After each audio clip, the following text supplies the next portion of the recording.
नमो विष्णुपदाय कृष्णप्रेष्ठाय भूतले श्रीमते भक्तिवेदांत स्वामिनिति नामिने नमस्ते सारस्वती देवे गौरवाणी प्रचारिणे निर्विशेष शून्यवादी पाश्चात्य देशतारिणे जय श्री कृष्ण चैतन्य प्रभु नित्यानंद श्री अद्वैत गदाधर शिवासादि गौर भक्तवृंद हरे Krishna Krishna Krishna Hare Hare Hare Ram Ram Ram Hare Hare Hare Krishna.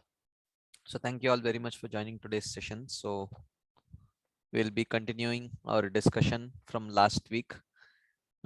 We had been discussing from the second chapter of Srimad Bhagavad Gita. So we'll continue with that. I'll just share the screen. So, yes. So we were discussing, I'll do a quick recap of what we have seen. Arjuna expresses more doubts. First, second chapter starts with Sanjaya, because the first chapter ended with Arjuna putting his bow down, and actually Dhritarashtra became excited. Sanjaya did not want Dhritarashtra to carry false hopes, right? So he said, tam tata kripaya vishtam ashru purna kulekshanam vishidantam idam vakyam uvacha madhusudanam. So he says that he addresses Krishna by the word Madhusudana to indicate that he was the killer of the demon Madhu, so he would definitely kill the demon of Arjuna's doubt also. So don't have false hopes. When Krishna is there, then definitely the doubts will be destroyed, and Arjuna will definitely pick up his bow again and he will start fighting. Then Krishna says, Kutastva Kashmalamidam Vishame Samupastitam Anaryajustam Asvargyam Akirtikaram Arjuna. So Krishna destroys the doubt of or the misconception of Arjuna, who said that, I'll be performing adharma and I will not be able to enjoy even in this material world. What to speak of going to Swarga? I will go to hell, and it will cause infamy if I kill my own relatives. And Krishna refutes all these things in this verse. He says that, in fact, if you don't fight, then it is adharma, and you will not go to Swarga, and it will cause infamy in this life also for you. And then further he incites the manly nature of Arjuna by calling him a eunuch. He says, Klaibyam mas magama partha naitatvai upapadyate kshudram hridaya daurbalyam tyaktvottishta parantapa. Oh Parantapa, you are very much capable of chastising the enemies. You are very much capable. The enemies are afraid of you. But why are you acting like a effeminate eunuch? Klaibyam mas magama. Do not give in to this cowardice. Na etatvai upapati. This does not befit you, right? So give up this petty weak-heartedness, and you are actually shielding this weak-heartedness by calling it compassion. This is not really compassion. This is actually weak-heartedness. So don't. You should not be yielding to this weak-heartedness. And then Arjuna responds or retorts. He says, Katam Bhishmam aham sankhe dronam cha madhusudana ishubi pratiyotsyami pujarha varisudana. So he is retorting to Krishna's accusation, who called him weak-hearted. He says, this is weak-heartedness. He says, this is respect. He says, Bhishma and Drona are my guru and my grandfather, and I should be worshipping them with flowers. You are asking me to kill them with arrows. Pujar, how? You are Madhusudana. You killed Madhu the demon, and not your own ancestor, right? but you are asking me to kill my own grandfather.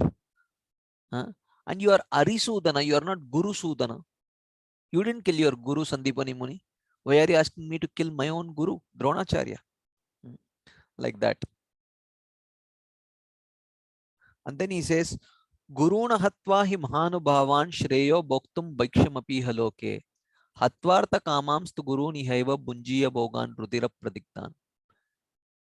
He says that actually it is better that I live by begging, even though it is not my dharma. But I think I will better live by begging than to kill my own elders. So one may say that, oh, but what is the problem? They have taken the side of adharma, and they have become consumed by greed. He says that arthakamamstu, even though they might be consumed by greed, but if I kill them because of that and try to enjoy the kingdom which comes thereafter, that kingdom and that wealth will be smeared with the blood of such great personalities. How will I be able to enjoy it? Like that. So, and then he presents, actually, you know what, Krishna, I'm not very sure. So Krishna asks, so you think you don't want to fight? Is that what you have decided? And at this point of time, Arjuna tells, well, actually, I don't know what I'm supposed to do. Nachaitad vidmaha kataranno gariyo yadva jayema yadivano jayeyuhu yaneva hatvana jiji vishamas devastita pramuke dhartarashtra. He says, actually, I'm not very sure which is better. Should I fight and conquer them, or should I not fight and allow them to conquer me and kill me? So if I conquer them and kill the sons of Dhritarashtra, then I will not have anyone with whom I can enjoy this kingdom. But if I don't fight, then they will fight and kill me. So I am not finding any clear reason for fighting also, because by fighting also I'm going to suffer by fighting and killing, and by not fighting and allowing them to kill me also, I don't see any clear reason, because no one wants to die. And when I fight, whether I will win or not, that is also not very clear. So he's telling that, I'm not very sure. It's very I'm very confused.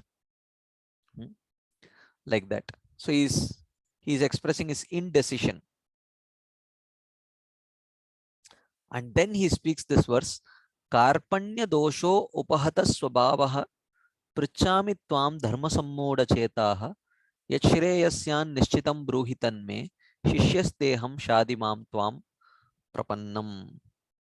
He says that upahata swabhavaha, you know what, actually my nature, my Kshatriya nature has been covered by Karpanya dosha, by my weakness. By my weakness, actually my the nature, my Kshatriya nature has been covered. Dharma sammuda cheta. So therefore I am not very sure what exactly is my dharma, what is my duty, what am I supposed to do. Therefore pruchami tvam, I am asking you, yat shreya syad, what is best for me, O Krishna? What should I do? What is my dharma? You tell me. So then Krishna says, well, I will tell you something and then you will refute me. So why should I tell? You only tell. Whatever I have spoken, you have till now refuted me, indicating that you know better than me. Then why are you asking me? You only decide. He says that Shishyasteham, Krishna, no longer am I going to deal with you as a friend.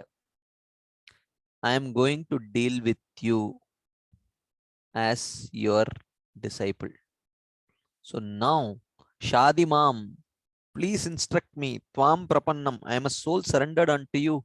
So now you please instruct me. So I am totally bewildered. I don't know. I am willing to take instructions from you. I am no longer seeing you as my friend. Like that. So we were discussing, in this context, we were discussing the action of Krishna being inspired by Yogamaya and not Mahamaya. And we saw the how Mahamaya acts and how Yogamaya acts. And sometimes Yogamaya also covers for the purpose of aiding Krishna's desire to facilitate a particular pastime in a particular way. And that's exactly what is happening in the case of Arjuna, who was being under the influence of Yogamaya. He was speaking in a particular way, which actually does not befit Arjuna, because Arjuna, being a pure devotee, has absolutely no doubts about what he should be doing and what he should not be doing. So, so he says Krishna's argument we saw, Srila Vishwanath Jagadakur writes, indeed, while speaking the meaning of scripture to bring out a conclusion, though you are a Kshatriya, you have decided to become a beggar. What is the use of my speaking? You are giving lot of dharmic arguments. This is dharma, this is dharma, this is adharma, and all that. And now you are asking me what to do. You seem to be knowing. He says, look, I seem to have given up my natural courage as a Kshatriya due to weakness of mind. So my intelligence is completely bewildered in trying to understand what is my dharma and what is not. Therefore, you tell me. And Krishna says, okay, I will tell you, but if I tell you as before, you will again refute my words and speak something that you want to do.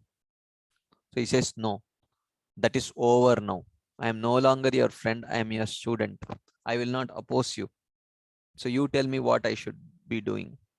So in this way, Krishna surrenders in this, Arjuna surrenders to Krishna in this particular verse. So this is where we ended our discussion last week.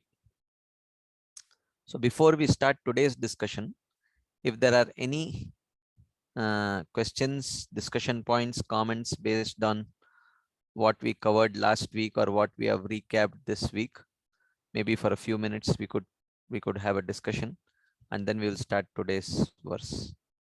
Anything anyone would like to share, add, ask, anything?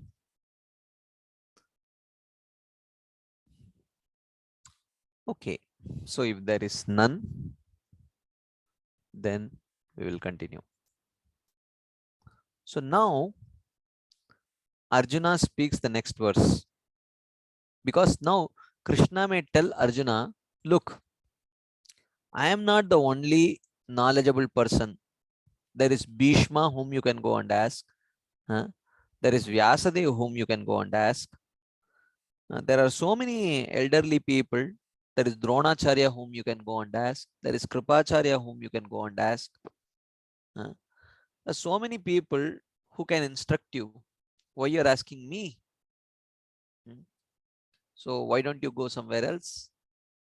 So he says, Nahi prapashyami mamapanudyat yacchokamuchoshanamindriyanam avapya bhuma asapatnam riddham Rajyam Suranamapi Chadipatyam.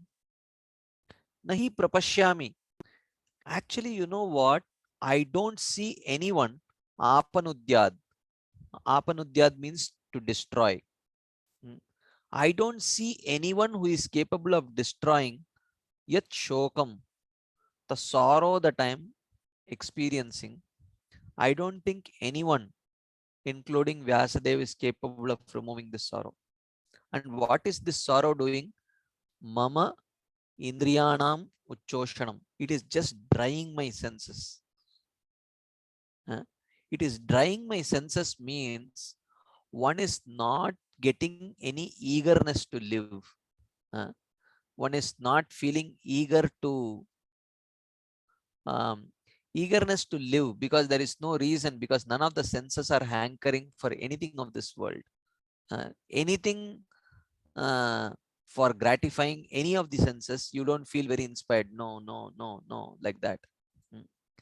So I do not see anyone who is capable of removing this sorrow which is drying my senses. Avapya asapatnam riddham rajyam. Krishna may say, well, look, this is all temporary.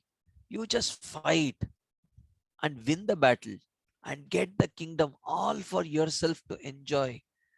Then all the sorrow will go away.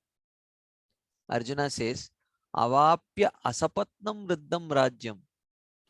Even if I attain an unrivaled prosperous kingdom on earth, Bhuma, Suranam apicha adipatyam, or even if you may make me Indra, even if you make me Indra, I don't think it is possible for me to overcome mm, this sorrow. And I don't see anyone who is capable of removing this sorrow. So, therefore, Krishna, you are the only person.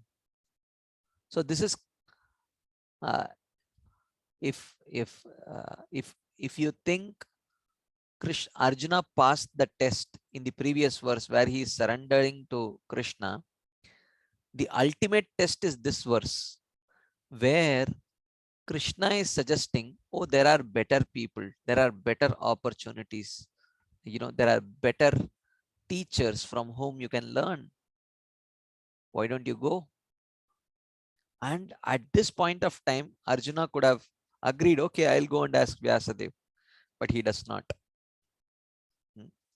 So that is the point. So this is where Arjuna says, no, no, no, no one is capable of removing my sorrow. So you are the only one who is capable of removing my sorrow. So please, you answer my question. What should I be doing? I am accepting you as my guru, like that. So Krishna says, so Krishna's argument. So Krishna says, oh, but you have a friendly relationship with me, not one of respect. Therefore, how can I make you a student? You should thus surrender to someone like Vedavyas, whom you greatly revere. So why you are surrendering to me? You know, you don't respect me so much. Huh?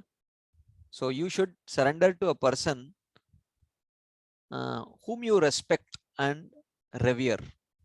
So Arjuna says in response, I do not see even one person at all. Prapashyami. Pra indicates to a high degree. Prakrishta rupena. Prakrishta rupena pashyami. Na prakrishta rupena pashyami. I have scanned through everyone whom I can approach, and I don't see anyone in all the three worlds except you who can remove my sorrow. Nahi prapashyami mamapanutyad yachokam uchoshanam indriyanam.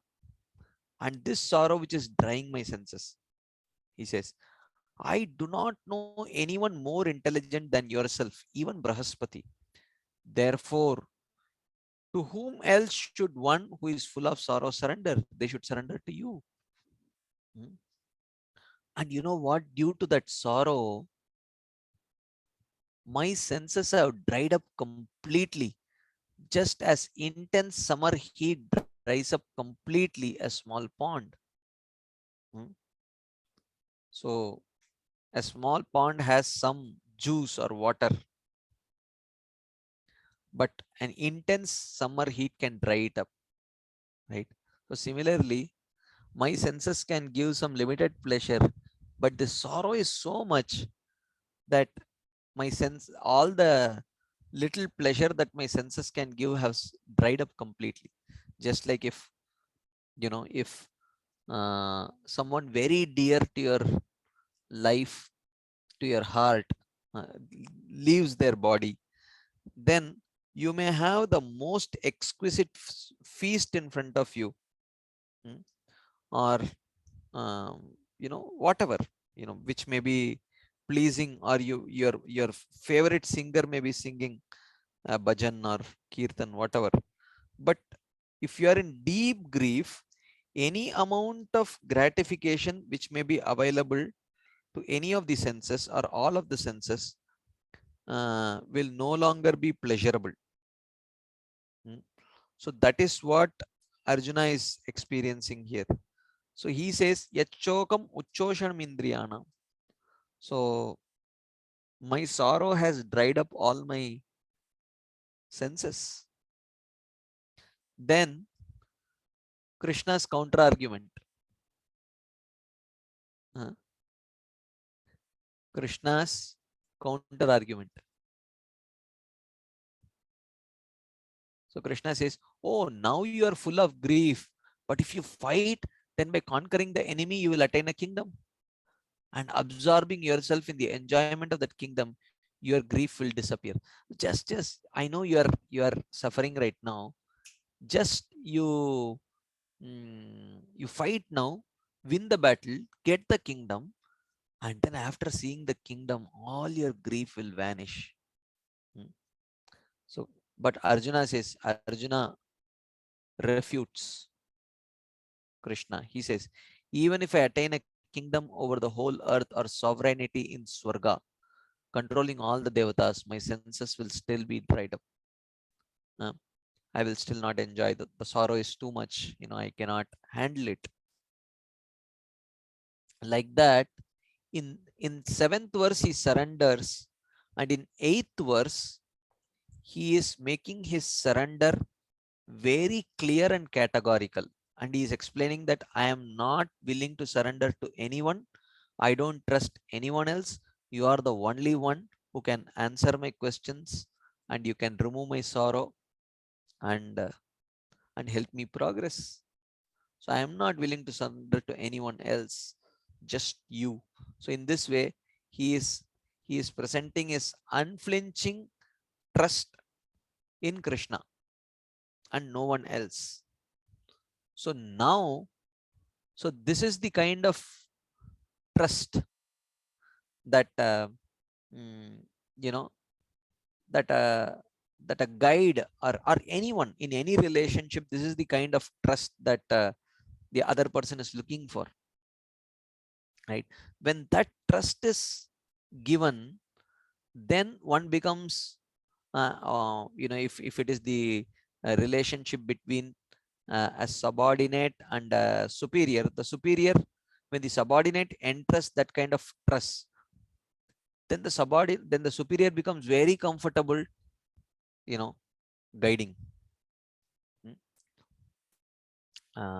Like that, or in any relationship for that matter. So here, um, so this kind of confirmation that yes, your your presence is very vital in my life, and your guidance is absolutely non-negotiable in my life. When this kind of an assurance is given by the disciple to the guru, then the guru feels absolutely comfortable taking the life of the disciple in his own hands. So that's exactly what here um, here he is doing, um, Arjuna is doing. Otherwise, when that confirmation is not there, then the person who guides always feels very not so sure whether I should guide or not, whether I should help or not, right? So in the case of Sarvabhauma Bhattacharya and Chaitanya Mahaprabhu, Sarvabhauma Bhattacharya proposes that, well, you are a sannyasi, but you have not understood the Vedanta Sutra clearly. So you know what? I should be teaching you Vedanta Sutra. Let me teach you Vedanta Sutra. So for 7 days, continuously, Sarvabhauma Bhattacharya speaks Vedanta Sutra. And Chaitanya Mahaprabhu is not responding at all. He is not even nodding his head to give any indication to Sarvabhauma Bhattacharya that he was understanding. I mean, what Sarvabhauma Bhattacharya was doing was a really thankless job, because it's not very easy. Because there needs to be some kind of confirmation or encouragement from the hearer that yes, what you're speaking is making sense. You know, I'm understanding something very valuable. But if that is not there, uh, then he becomes morose. And apparently Sarvabhauma Bhattacharya had tremendous patience, because he waited for 7 days and he spoke for 7 days explaining various things, with Chaitanya Mahaprabhu absolutely sitting there poker faced. You know, poker face means, from his face you can't understand whether he is happy or unhappy, or eager or not eager, or bored. Nothing. From that face you cannot identify any emotions, right? So Chaitanya Mahaprabhu is sitting like that for 7 days. And uh, and and Sarvabhauma Bhattacharya, after 7 days, yes, you have not spoken anything, you have not asked any doubt, you have not even nodded your head, are you understanding anything? And then Chaitanya Mahaprabhu started to speak, right?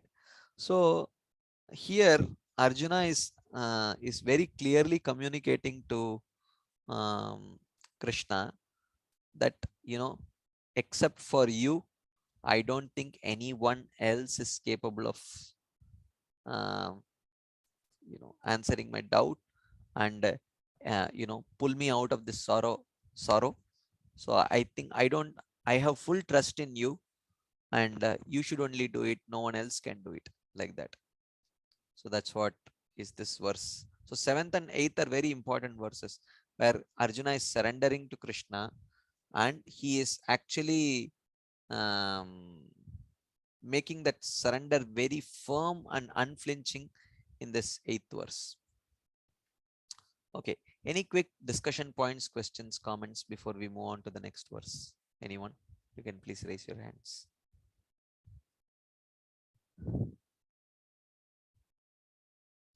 Okay, if there is none, then we will move ahead to the next verse. So at this point of time, Sanjaya is going to speak. So he says, Sanjaya Uvacha Evamuktva Rishikesham Gudakesha Parantapa Nayotsayiti Govindam Uktva Tushnim Babhuvaha. Evamuktva Rishikesham. Having thus spoken to Rishikesh, Gudakesha Parantapa. Gudakesha Arjuna, who is the afflictor of enemies, Parantapaha. Govindam Uktva, he told Govinda, Na Yotsyati, I will not fight. Tushnim Babuvaha, and he became silent. So, having spoken in this way, he tells Krishna that, oh Krishna, I shall not fight. And then he became silent. There is no purport to this. So, let's see what happens next. Sanjaya continues the narration. Tamuvacha Rishikesha prahasan iva bharata senayorubayor madhye vishidantam idam vachah. Rishikesha, Lord Krishna, he is Rishika Ishaha. He is the Lord of senses, which means he is going to take over the mind and senses of Arjuna and guide it in the right direction now. Okay, so he's addressed as Rishikesha. Prahasan Iva. Prahasan. Prakrishta Rupena Hasan, which means Prahasan literally means he laughed out loudly. Prahasan Iva means as if he laughed out loudly, meaning here he actually wanted to laugh out loudly, because Arjuna, who was till now acting as a friend, refuting all the arguments of Krishna, had suddenly become his disciple. So Krishna was finding it very amusing So he wanted to laugh out loud at this sudden change of relationships, but he did not want to embarrass Arjuna. He didn't want to embarrass Arjuna. So he just smiled slightly while suppressing his urge to laugh out very loud. He did not do it. Hmm. So, idam vachaha uvacha, he spoke the following words. Tam vishidantam, to the depressed Arjuna, Krishna spoke as if smiling or smiling slightly. He spoke, Senayor Ubayor Madhye, right in the middle of the two armies, because Arjuna only asked, Senayor Ubayor Madhye Ratam Stapayame Achyuta Yavadeta Niriksheham Yoddukaman Avastitan Kairmaya Sahayodavyam Asmin Rana Samudyame. So it was Arjuna who requested, hey Krishna, take the chariot to the middle of both the armies. I want to see who has assembled here to fight with me. Kairmaya Sahayodavyam Asmin Rana Samudyame. Like that. So the chariot was right in between the two armies, and at this point of time, Arjuna had surrendered to Krishna and accepted him as his guru. And he says, what should I do? You please tell me. I am not going to fight now. So Krishna smiles, and then he spoke to Arjuna, who was standing there with a very depressed mind. So Krishna is indicating to Arjuna, you have shown such lack of judgment, laughing at him as a friend. Krishna could put Arjuna in an ocean of embarrassment for his unworthy actions. So, as a friend of Arjuna, Krishna wanted to laugh at Arjuna for his lack of judgment. But that would have really embarrassed Arjuna. However, because now Arjuna took the position of a student, laughing would be improper. A guru should not act in a very frivolous way in front of his disciple. So laughing would have been inappropriate for Krishna to do, because Arjuna had accepted him as a guru. So thus Krishna suppressed that laugh by closing his lips. That is the meaning of prahasan eva. You see, this is even though this is not mentioned, the verse itself just says prahasan eva. But what is the meaning of prahasan eva? And this insight, just hold on for 1 second. This insight is actually given by Vishwanath Chakravarti Thakur. So now, again, we had discussed this before. Like, how does Vishwanath Chakravarti Thakur know that this is why Krishna? How does Vishwanath Chakravarti Thakur know what exactly is the meaning of prahasan eva? Because he is not giving any dictionary meaning. He is telling that prahasan eva means he wanted to laugh out loud, but he suppressed his laugh by closing his lips. First thing, how he gives this kind of an explanation? And how does he know why he did like this? Here he is telling that he did not want to embarrass Arjuna because Arjuna had taken the position of a student. But as a friend, he wanted to laugh out loud. Now, how does Vishwanath Chakravarti Thakur know all these things? This is why, if you remember, in the very first session, we were discussing about this as it is commentary. What is an as it is commentary? In that section, we were discussing these acharyas are not ordinary people. These acharyas are at least at the stage of bhava or prema. and they have personal reciprocation with Krishna on a very intimate level. And they have what is called as Leela Spurti. Uh, the pastime is actually revealed to these personalities. They are seeing the pastime and writing. They are not just seeing the pastime, but they also have access to the heart of the participants. They can exactly tell when Arjuna is doing something. Not only can they see that pastime, but they can also see what Arjuna is thinking while doing that action.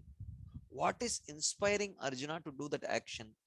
So, which means they have access not just to the pastime which happened 5,000 years back, uh, but they also have access to the hearts of the participants in that pastime.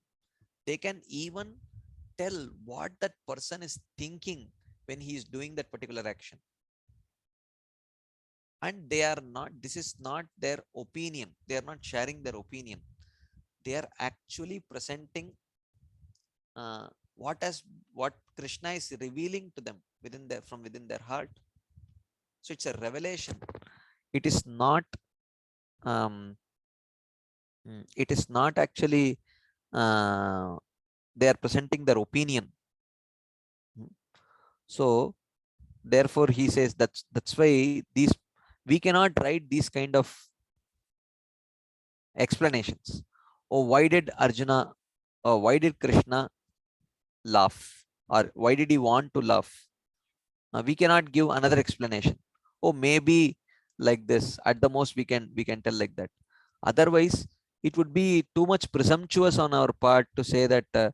Oh, I will give another explanation why Krishna smiled like that. We cannot give because we are not yet qualified for receiving such a Leela Spurti by the Supreme Personality of Godhead. Right. Therefore, these kind of insights only acharyas can give.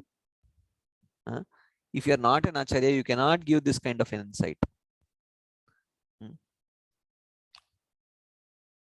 Instead, he slightly smiled, Prahasan Iva. So why he is addressed as Rishikesha?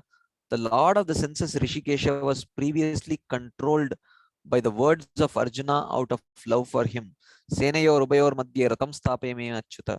And now he became the controller of Arjuna's mind, again out of love, for the benefit of Arjuna. So when Arjuna,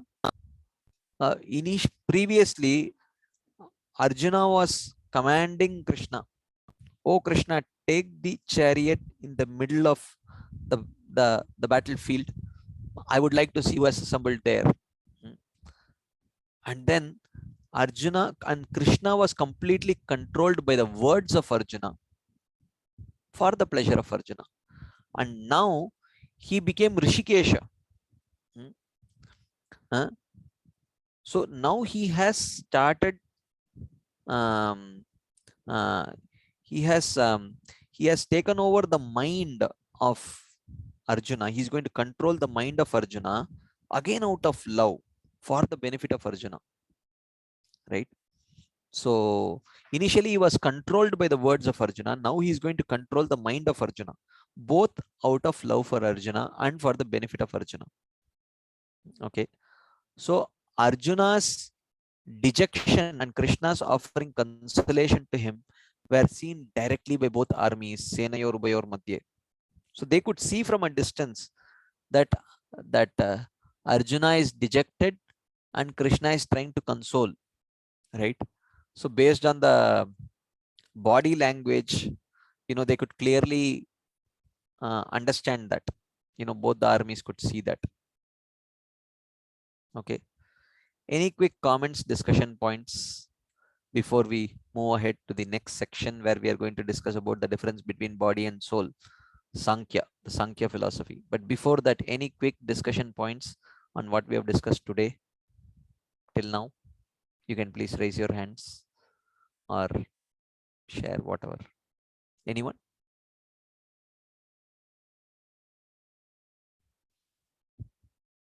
Okay. So if there is no discussion points, then we will move ahead.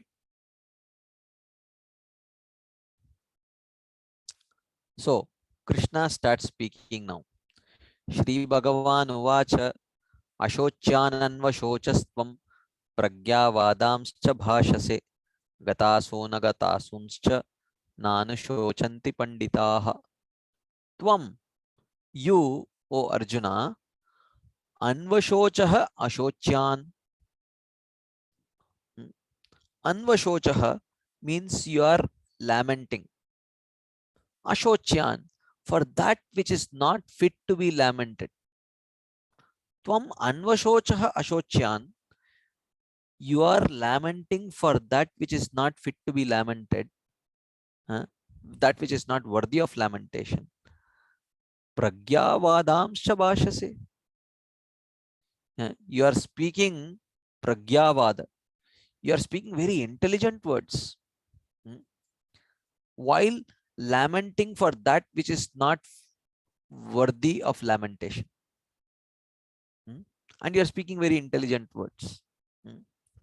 He says, Panditaha.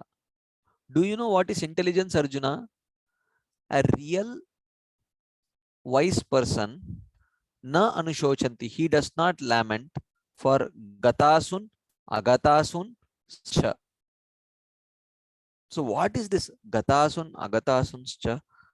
Asuhu means life air, prana. Gata means gone. Agata means not gone. So Krishna is telling to Arjuna, a wise man does not lament for three things. First, gata asuhu. The second, agata asuhu. And third, cha. Gata asuhu means that from which the life air leaves. So,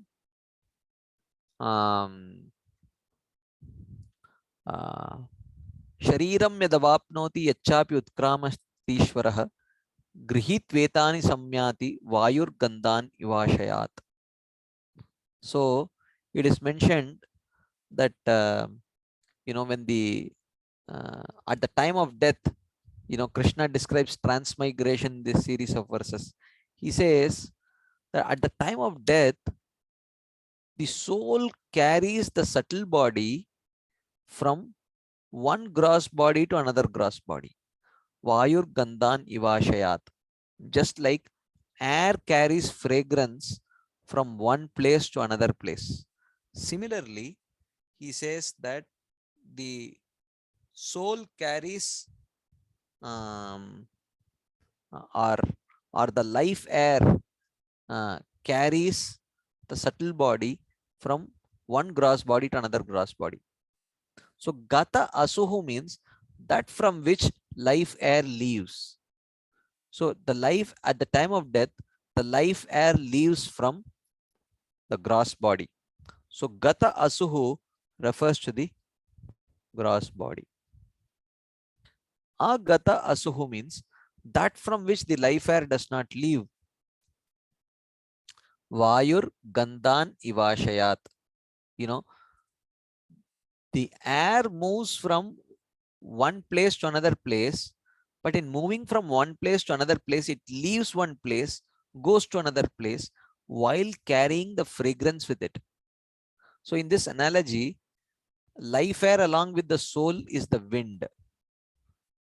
And the subtle body along with all the vasanas, that is the fragrance. So agata asuhu means that from which the life air does not leave, that is the subtle body. And cha indicates the soul. Okay. So he says, you are speaking big things, O Arjuna, talking like a very intelligent person, while lamenting for that which is not worthy of lamentation. Why?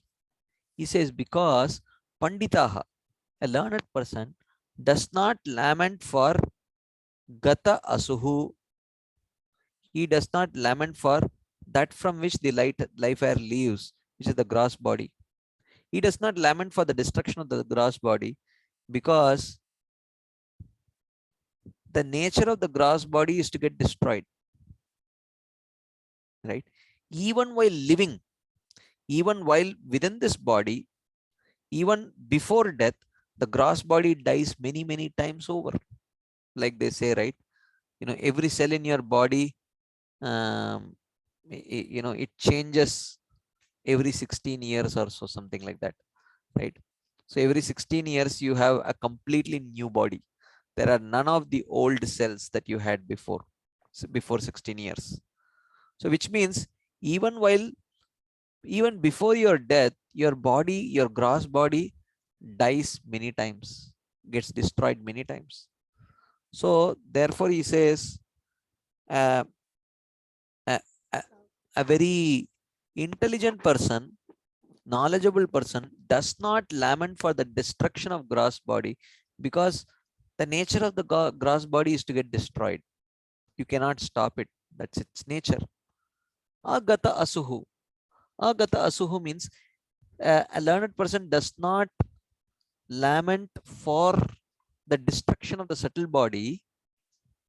Why? Because destruction of the subtle body means that the person is going to attain liberation, right? At the time of liberation, the life air or the soul leaves the subtle body also. It leaves the subtle body also. So at the time of liberation only, the soul dissociates itself from the subtle body. But for every other transmigration from one gross body to another gross body, the soul carries with it the subtle body, right? So he says that a pandita does not lament for the destruction of gross body, because the gross body always gets destroyed, and a pandita does not lament for the destruction of the subtle body, because destruction of the subtle body means liberation. Cha, and a pandita does not lament for the destruction of the soul, because he understands that the soul cannot be destroyed. So now you tell me, Arjuna, when you are lamenting, what are you lamenting for? Are you lamenting for the destruction of the gross body? Or are you lamenting for the destruction of the subtle body? Or are you lamenting for the destruction of the soul? Because gross body always dies, and destruction of subtle body means liberation, and the soul cannot be destroyed. So what are you lamenting for? So in the very first verse that Krishna speaks after assuming the role of a guru, he is just, in one sense, literally bamboozling Arjuna by telling, what are you doing? What are you talking? Talk like an intelligent person. Intelligent people do not lament for any of these things that you are lamenting for, like that. So here, Srila Vishwanath Chakravarti writes, O Arjuna, this lamentation of yours caused by attachment to friends and relatives is the cause of bewilderment. Your power of discernment arising from your concerns, starting in verse 4 with how can I fight against Bhishma and Drona, are the cause of lack of wisdom. So your concern, your anxiety, your material anxiety has become the cause of uh, you're losing your wisdom. That is stated in this verse. You are continually lamenting for what is not worthy of grief. Thus, you are uttering words of wisdom to me, who am trying to enlighten you. Right? So, you are trying to speak words of wisdom to me, which means you are convinced that you know better than me. So, how am I supposed to give you any instruction? So you speak words of wisdom, as in verse 4. The intention behind the Lord's words is the opposite. Pragyavadam means you're speaking intelligent words, but that is spoken in sarcasm. When he says pragyavadams, just like we say, "Are bade bade baat bol rahe ho?" Bade bade baat means it is not really valuable. Bade bade baat literally taken would mean like very valuable thing, but bade bade baat here means in sarcasm, which means speak sensibly. You're not speaking sensibly. That's what it means. So he says, actually, what Krishna wants to say is actually you have no wisdom. This is because those who are wise do not lament for the gross bodies from which the life air has passed, since the bodies are destructible by their very nature. Gross body, no gross body remains, because that is the nature of gross body, that it always gets destroyed. And neither do they lament for the subtle bodies from which the life airs have not passed, for the subtle bodies will certainly be destroyed before liberation. So they will not lament for the destruction of subtle body, as destruction of subtle body means liberation. Who would not want liberation? And they do not lament because they accept the inherent nature of all of the gross bodies and subtle bodies. But fools lament when life airs pass from the gross body of fathers and others, and do not generally understand about the subtle bodies. So fools, they lament when the soul passes from one gross body to another gross body, because they are identifying only with the gross body, and they don't know anything about the subtle body, what to speak of the soul, right? So Krishna says, enough of such fools. All these, including Bhishma, are souls equipped with gross and subtle bodies. Because of the eternal nature of their souls, there is no cause for lamentation. You don't have to lament for the soul also, because the soul is eternal. It does not die. Najayate mriyate va kadachin nayam bhutva bhavita va na bhuyah. Ajo nitya shashvatoyam purano nahanyate hanyamane sharire. That is the nature of the soul. Huh? So previously, you said that Dharma Shastra was stronger than Artha Shastra, but I say here that Jnana Shastra, teaching about Atma, is stronger than Dharma Shastra. So, uh, so Krishna quoted from Artha Shastra, indicating that you don't want to kill Bhishma and Drona, but Bhishma and Drona are actually um, adharmic people, and the Artha Shastra says that you can kill an adharmic person. But Arjuna said, look, Artha Shastra may say that you can kill an adharmic person even if he's your relative. But Dharma Shastra, which is higher than Artha Shastra, says under no circumstances you should disrespect your worshipable superiors. So when Krishna was quoting from Artha Shastra, Arjuna was refuting by quoting a higher Shastra, which is Dharma Shastra. Now Krishna is refuting that argument by quoting a higher Shastra, which is Jnana Shastra. So he says that Jnana Shastra is superior to Dharma Shastra. So Jnana Shastra says that an intelligent person will not lament for the destruction of gross body or subtle body or soul, but you are lamenting. What kind of so how are you going to respond to this? Like that, Krishna is asking Arjuna. Like that. Any quick comments, discussion points, questions anyone would like to share, add, ask?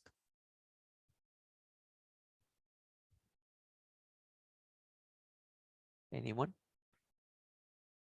I mean, I think today no one is in the mood of asking anything actually. Okay. So if there is none, then we will move ahead to the next verse. Oh, it's actually 8:58. So let me see. Okay, Sachipran bro. Haribol Prabhu, Dandatanam. Dandath bro. Your explanation is so clear, so, so our doubts are getting clear in your explanation. Definitely. Prabhuji, so now you are explaining about subtle body and the gross body. Mhm, Although we know that there is subtle body and gross body, mhm, since the attachment of the gross body is so much mhm, that we, instead of having the knowledge also, mm, that we are no, we are the eternal soul of Krishna. mhm, Still, what happens to when the position it comes to act, that the knowledge doesn't help us to in a process of what we can say Overcoming when we lamentation. act on that, yeah, on act on that platform. It is Mhm, it's not realization that we are the body. We definitely know that we are the subtle body, we are the eternal soul of Krishna. mhm, We know this, and although we are practicing Krishna consciousness, we definitely firmly believe that we are the soul. mhm. Still, we act in such a way that we are only gross body. Yeah. Uh, so is that an observation or is that a question, bro? Is a question, Prajeev. Why so? Because Krishna should Krishna should give us. We Krishna has given a knowledge, or Shastras has given very clear cut knowledge. We believe very clearly. We have a strong faith that yes, we are the eternal soul. Mm, Still, suppose I will give example. When we are flying, you mm, still believe that, oh, what happened if your flight flight crashes? That mhm, means the thoughts come like this. mhm, So uh, whether the knowledge has not sufficiently come to the state that we are acting on that platform of knowledge, mm. or is it our faith? Is it our faith is not that we are not the eternal part of Krishna? Well,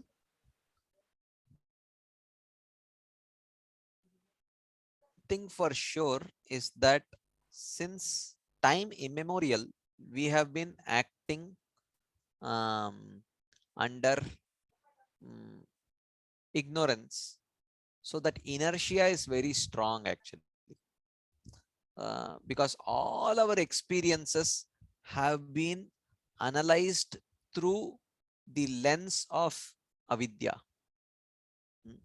So, so therefore, it takes a long time for that inertia to go away, um, and there must be some favorable experiences which will slow down that inertia actually. So, so, knowledge does not immediately transform into realization. It takes time. So, uh, so because since time immemorial, since for millions and millions of lifetimes, we have identified with the body. It's not possible for us to stop it immediately. That inertia will carry us for, to some more distance. Like say, for example, if someone is running a 100-meter sprint, uh, so even though the race ends at the 100th meter, beyond that 100th meter, you are not going to be judged for your for how fast you run beyond that 100th meter. So practically, one can actually stop immediately, and the person who is running also knows that the race has already ended at the 100th meter. But if you have seen, practically all the 100 meters runners, they after completing the 100 meters, they run another 10-20 meters, for which they are not going to get any special medal or prize. So why don't they stop immediately at the 100th meter? Why do they run the additional 10-20 meters?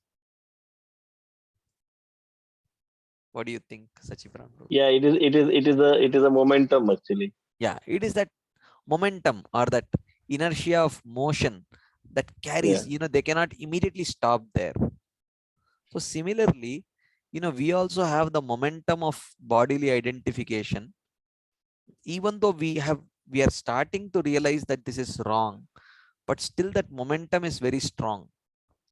So but gradually when we have the right association and constantly we keep hearing this subject matter, and to little by little we start applying it and see that this new knowledge is actually the right knowledge.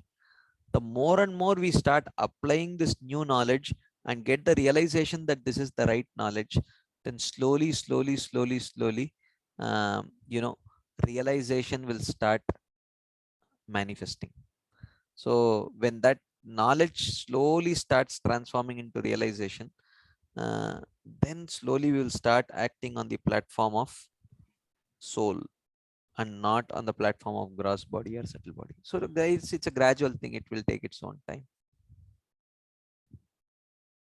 Is that okay, bro? Yes, Proj. Yes. Thank you, Proj. Another just small doubt, Proj. Yeah. Like suppose the person who is realized that yes, and he's also trying to apply the principle that yes, he is an Atma or the eternal soul of Krishna. So Mhm. person in such situation, can he remain in Grahastha life? Because Grahasthas are always attached and they have to perform the external duties. Mhm. And then in the case when they completely get detached and they come to the platform of completely, once they understand that yes, I am the eternal soul and their only relationship with Krishna, Mhm. and then he will remain attached to Grahastha life, or what will happen, or he will completely surrender and he will completely detached from the day-to-day material activities what he is performing, or he will consider that yes, all these activities are also related to Krishna and he will continue.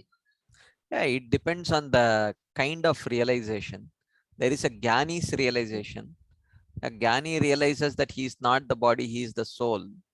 So he can get detached in one sense, Mm, mm, completely, because he does not see any utility of any tangible utility of the society, the body, and everything. But a devotee, his realization is different and higher realization, uh, that he sees everything as the energy of Krishna and fit to be utilized in. So being a part and parcel of Krishna, he understands that everything that he sees around him that he is in touch with is the energy of Krishna. And as the part and parcel of Krishna, he understands that it is his duty to engage all the energies of Krishna in the service of Krishna. So it's a different realization, it's a higher mm, realization. So he sees that even his relatives, his money, his house, everything as actually energy of Krishna, and he sees that he should be using it in the service of Krishna, like that. yes, thank you, Prabhuji. Because I was just remembering Sant Tukaram Maharaj and his lifetime, his life story, that Mhm. he is on the platform of pure devotional service and he is a pure devotee of the Lord. Mhm. And being a grahastha, uh, it shows that he's irresponsible. But I cannot assume that he's irresponsible. He is taking full responsibility as a grahastha, and finally he, along in being a grahastha, so he was preaching the message of the Lord. Mhm. But sometimes it is depicted that when you completely, on the platform of your devotional service, you become irresponsible for your material duties. Well, um, they no longer remain his duties, Mm, right? So they no longer remain his duties. He is not that he becomes irresponsible. Uh, it ceases to be his responsibility. There is a difference between, yeah, you know, once you there is a saying in our language that once you sell off your horse, then you don't feed it, right? So, one who has sold his horse, if he's not feeding that horse, it's not that he's irresponsible, but the fact is it's no longer his responsibility. The horse has a new owner. So it's the new owner's responsibility to feed the horse. So there is a difference between being irresponsible and not being obliged, actually. Like that. Thank you, Prabhuji. Thank you so much. Hare Krishna. Vahini Mataji.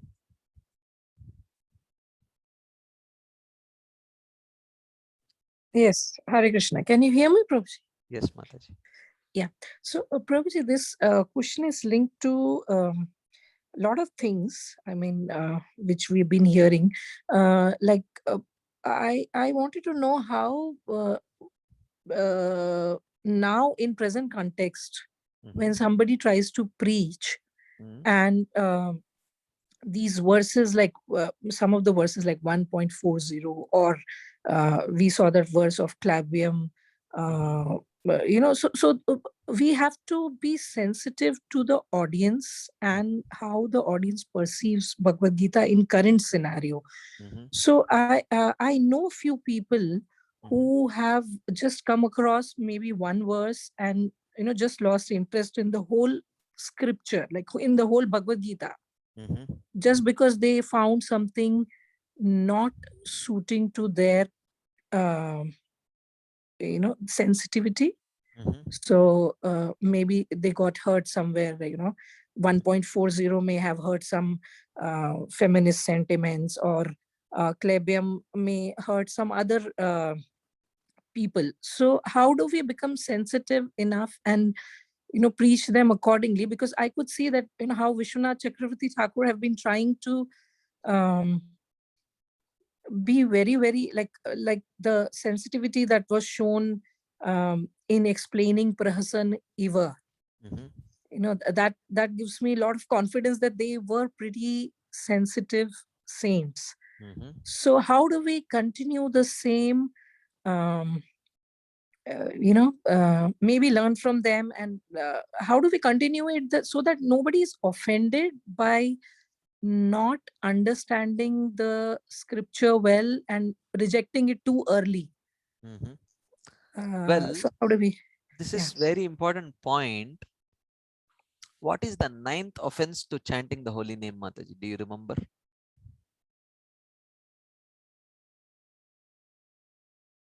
Do you remember what is the 9th offense to chanting the holy name?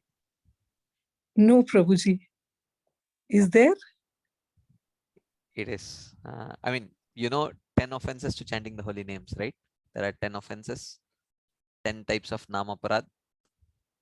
So the 9th offense is actually to instruct a faithless person about the glories of the holy name.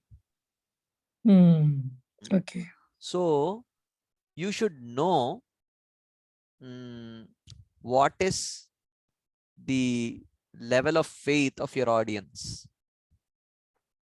You should know what is the level of faith of your audience. If you don't know that, and if you give them more than what they can digest, then it's a problem. Okay. So now, if let's say we talk about sensitivity, the first thing is, if Krishna is speaking or Arjuna is presenting an argument in Bhagavad Gita, let's say 1.40. So if it is going to affect the a person who has some feministic inclinations, let's say, whatever inclination, we all have different kinds of inclinations. So the problem is that, first thing, if he gets offended by that, then the problem is you have not identified that this person has not developed sufficient faith either in Krishna or in the acharyas who are explaining those verses, that he is willing to give them the benefit of doubt for that, which means his faith is very, very fragile and very weak, or probably non-existent. So you should know to such persons what you can speak and what you should not be speaking. So you should not speak in such a way that the person becomes he loses faith in the whole scripture. So therefore, you should be very careful in what you speak to whom.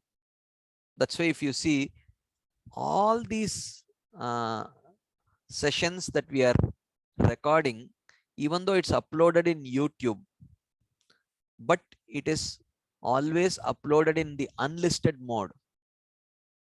It is not in public domain. Public cannot go and watch and hear this in one sense. Why? Because this is for a particular audience whom I know already. I know what is their I know what is their level, what is their capacity, and what is their background to some extent. And if they are going to raise any concern, then I have all the time to discuss and resolve that concern, and I am taking that responsibility. But if it goes on the public domain, and when thousands of people watch, do I have the bandwidth to actually address their concern? I may not have. So that is why if you see, none of these are in public domain. Everything is in unlisted mode. Unlisted mode means only to those people to whom I send these links, they can watch. So therefore, it's very important that you should know your audience. You know, just because it's a fact, you cannot just present it to that person if he does not have that level of evolved faith. Then you will be committing the 9th offense to the holy name. So therefore, once one of Srila Prabhupada's disciples, he went to Srila Prabhupada and he told Srila Prabhupada that, Prabhupada, in your Krishna book, you have mentioned that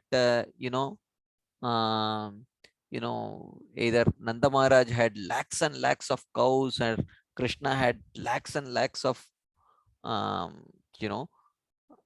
calves, and there were lakhs and lakhs of cowherd boys, and each cowherd boy had thousands and lakhs of cows and calves.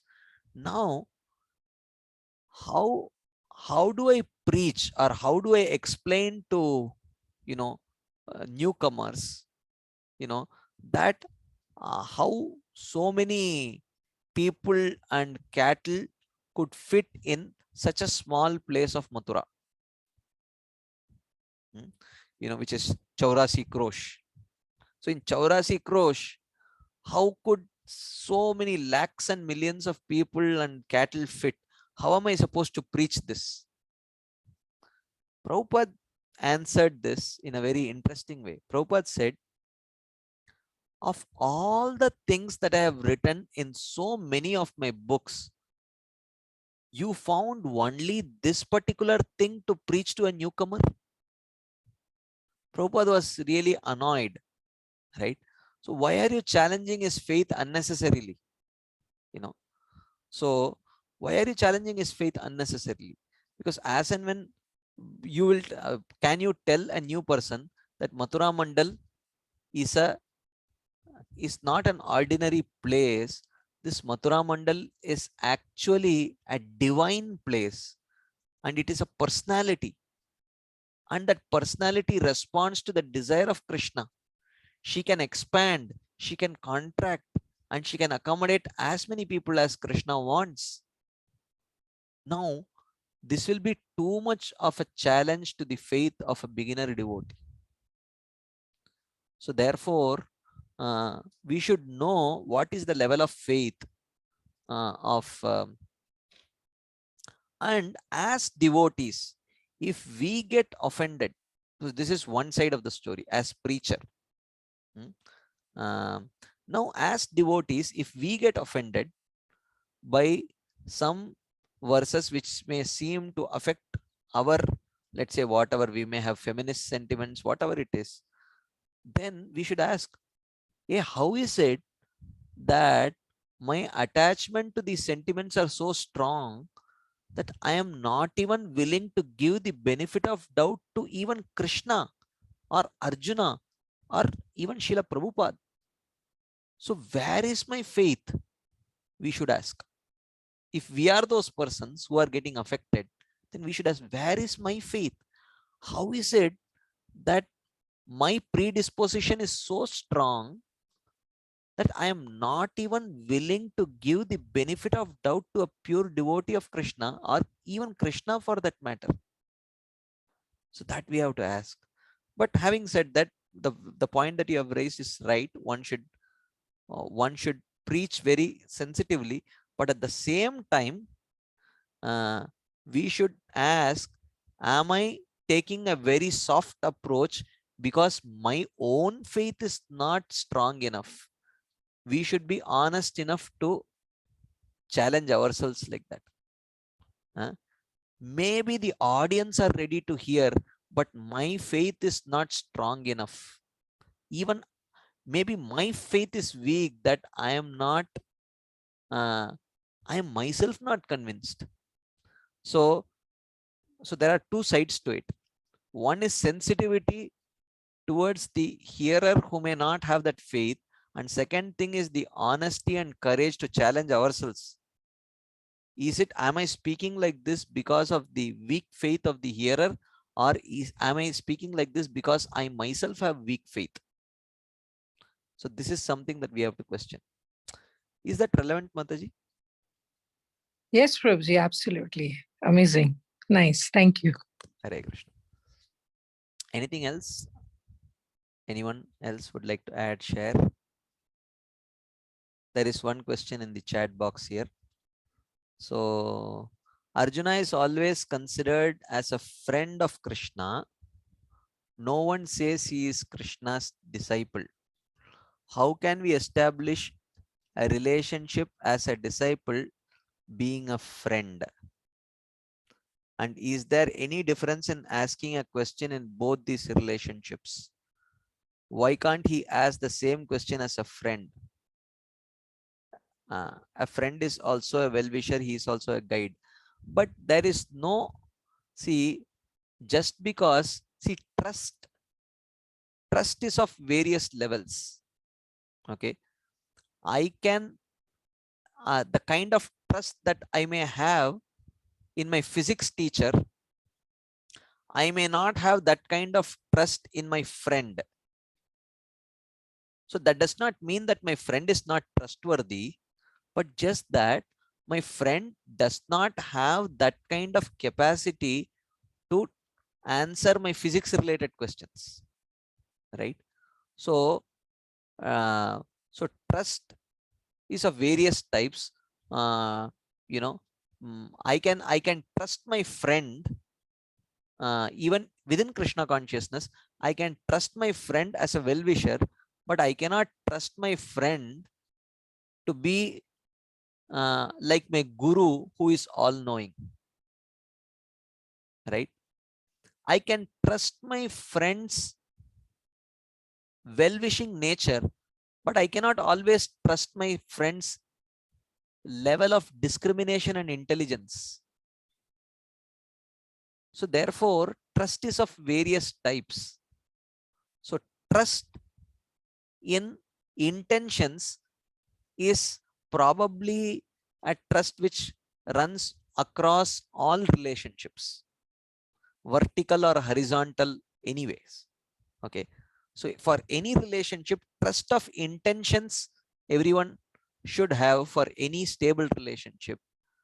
But beyond that, beyond intentions, there is trusting one's intelligence, trusting one's discrimination, trusting one's maturity, trusting one's capability, trusting one's competence. So many things, These things cannot be blindly done. For that you have to see your experience. Based on your experience, I may trust my friend's intentions, but I may not trust his discrimination. So therefore, it's not that we cannot ask a question to a friend. We can always ask, as long as we trust his competence and intention in answering that question. But just because I trust my friend, I will not ask my friend a question on quantum physics. That is so, and the friend cannot get offended thinking, hey, you don't trust me. Yes, I do trust your intentions, but not your competence in quantum physics, right? So that we have to understand that, trustworthiness and trust is of at various levels. It is not just trust, but it is not just trust of intentions. It is trust of competence also. That should also be there, like that. Okay. Anything else before we move ahead? Okay, there is another question in the chat box here. Actually, I had promised Shamohan Prabhu that I will answer one of his questions, but maybe that may have to wait, because we are still having questions based on the subject matter on hand. So maybe next week we will take that question, even though I have that PPT ready with me right now, but the time will not cooperate. We have just about 5 minutes left. So I will take this question in the chat box. I don't know if it's a question or a comment. Let me just see. Krishna is condemning Arjuna here for lamenting for gross body, but we connect to the other people only through the medium of gross body.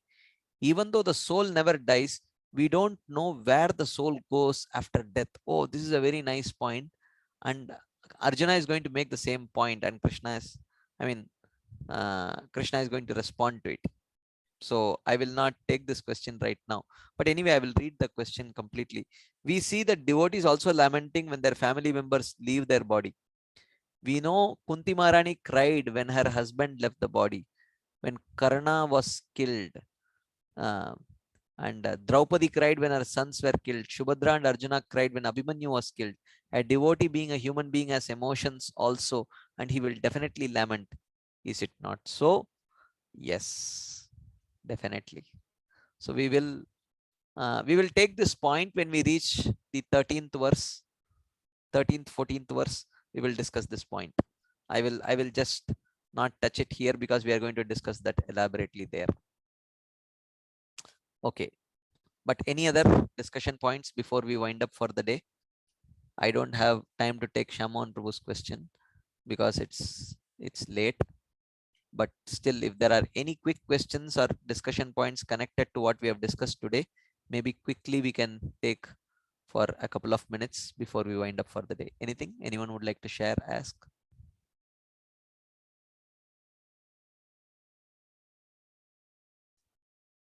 Okay, so if there is nothing, then I think we will end here. We won't start a new verse, because the next verse has very elaborate discussion. So I don't want to start a new thing now.